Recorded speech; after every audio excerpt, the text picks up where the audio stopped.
গাছ লাগাও, পরিবেশ বাঁচাও। গাছের প্রয়োজনীয়তা কি তা বোঝাতে ও প্লাস্টিক দূষণ রোধের এক সচেতনতা শিবিরের আয়োজন করা হয়। ভিগার্ড ও অ্যাফ্লাটাস ফাউন্ডেশনের যৌথ উদ্যোগে দার্জিলিং থেকে সুন্দরবন অঞ্চলের বিভিন্ন স্কুলের মধ্যে এই সচেতনতা চালানো হয়। আজ দক্ষিণ 24 পরগনার সোনারপুরের ক্লাব সমন্বয় সম্মিলনীর সভা হলে এক সচেতনতা শিবিরের আয়োজন করা হয়। এই দিন প্রায় 25টি স্কুলের মধ্যে কয়েকজন ছাত্রছাত্রীদের নিয়ে এই সচেতনতা কর্মসূচি চালানো হয়। এই কর্মসূচিতে উপস্থিত ছিলেন অ্যাফ্লাটাস ফাউন্ডেশনের কর্ণধার শোভন মুখার্জি।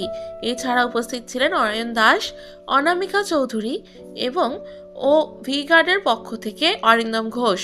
আগামী 2 মাস এই কর্মসূচি চলবে বলে জানান অ্যাফ্লাটাস ফাউন্ডেশনের কর্ণধার শোভন ব্যানার্জি। এই দিন উপস্থিত ছাত্রছাত্রীদের মধ্যে চারা গাছ বিতরণ করা হয় ও সবুজ রক্ষা সাথী টি-শার্ট উন্মোচন করা হয়। আমরা জানি যে ছাত্র সমাজ অনেক কিছুই পারে, অনেক কিছু বদলাতে পারে। তেমন সমাজকে যেমন বদলাচ্ছে, প্রকৃতিকেও বদলানোর দায়িত্ব কিন্তু আজ থেকে ছাত্র সমাজের হাতেই দেওয়া হলো। কারণ আমরা নিজেরাও পড়াশোনা করেছি এবং তারাও পড়াশোনা করছেন। সিলেবাসের বইতে কিন্তু অনেক কিছু লেখা থাকে, গাছ বসাতে হবে, প্লাস্টিক দূষণ কমাতে হবে, কিন্তু আদতে ছাত্ররা কি মাঠে নেমে সেই কাজটা করছে সেটাই দেখার জন্য, সেটাতে আরো তাদেরকে ইন্সপায়ার করার জন্য কিন্তু আমরা ছাত্রদের বেছে নিয়েছি পড়াশোনায় সিলেবাসের বাইরে গিয়ে যাতে তারা প্র্যাকটিক্যালি কাজটা করে। এবং আমরা কন্টিনিউ সেই মনিটরিংটা করব। শুধু 2 মাস বা 3 মাস নয়, সারা বছরের জন্য এই লড়াইটা থাকবে। তারা যেন শেখে এবং জেনে গাছগুলো বসায়, নিজের ক্যাম্পাসকে প্লাস্টিক মুক্ত করে এবং নিজে যাতে যত কম পরিমাণ প্লাস্টিক ব্যবহার করতে পারবে ততই ভালো। আমরা জানি প্লাস্টিক কিন্তু কম ব্যবহার করাটা সম্ভব নয়, কিন্তু চেষ্টা করতে হবে। তারা যদি কোনো রকম খাবার প্যাকেট খেয়ে সেটা রাস্তাঘাটে না ফেলে নিজের প্যাকেট ব্যাগের মধ্যে রাখে এবং সেটা যদি বাড়ির ডাস্টবিনে গিয়ে ফেলে এবং প্রপার জায়গায় যদি সেটা পৌঁছে যায়, সেটা থেকে কিছু হলেও রিসাইক্লিং করা সম্ভব। তো এইভাবেই তাদের শিক্ষার মাধ্যমে, সঠিক শিক্ষা দিয়ে তারা যাতে আরো দেশের জন্য কাজ করতে পারে। স্বচ্ছ ভারত অভিযানে আমরা কয়েকশো কোটি টাকা খরচ করে এই কাজগুলো করে থাকি, কিন্তু ছাত্রদের এই কাজে যদি আমরা লাগাতে পারি, তারা কিন্তু খুব সহজেই আমার সমাজ, আমার প্রকৃতি কিন্তু শস্য শ্যামলা পরিপূর্ণ হবে এবং একটা সুন্দর প্রকৃতি গড়ে উঠবে।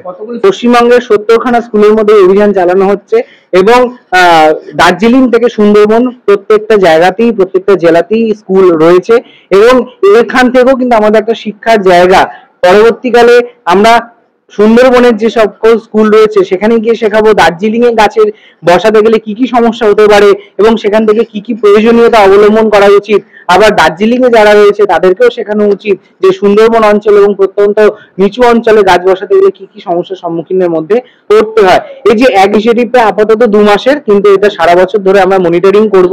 কারণ এই প্রজেক্টের একটা মূল ভাবনা হচ্ছে যে সকল পুরনো গাছ রয়েছে সেগুলোকেও আমরা রক্ষা করব এবং যে সকল নতুন গাছ বসানো হবে ছাত্রদের নামে নামেই সেই গাছগুলো বসানো হবে এবং মাঝে মধ্যেই কি আমরা দেখবো সেই ছাত্রের নামে যে গাছগুলো বসানো হয়েছে সেগুলো জীবিত রয়েছে কি। দেখুন, ভিগার্ড ফাউন্ডেশন আমাদের একটা সিএসআর প্রজেক্ট যেটা অ্যাফ্লেটাস ফাউন্ডেশনের সাথে এবছর হয়েছে। তার জন্য ভিগার্ড এবং অ্যাফ্লেটাস দুজনেই খুব গর্বিত।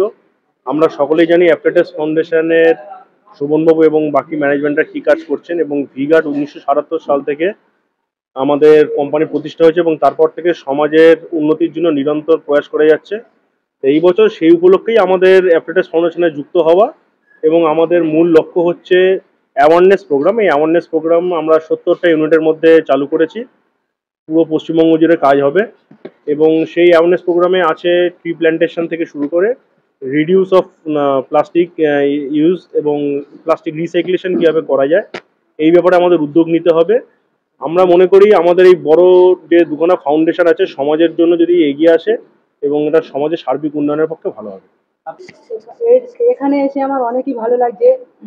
এখান থেকে আমি শিখতে পারলাম যে শুধু গাছ কাটলেই চলবে না, গাছ কাটার পরিবর্তে আরো নতুন গাছ বসাতে হবে যাতে আমাদের পরিবেশকে আমরা আরো উন্নত করতে পারি এবং যেখান থেকে আমরা আরো ভালোভাবে অক্সিজেন, গাছ থেকে যে সমস্ত জিনিসপত্র পাওয়া যায় সেগুলো ভালোভাবে পেতে পারি। এবং গাছ কাটা একদম উচিত নয়, আমি বলবো যে গাছ কাটা একদম উচিত নয়, এটি একটি অপরাধ। গাছ কাটা কখনোই উচিত না। গাছকে আমাদের পরিবেশকে বাঁচাতে হলে গাছকেও বাঁচানো উচিত ও বৃক্ষরোপণ করা উচিত।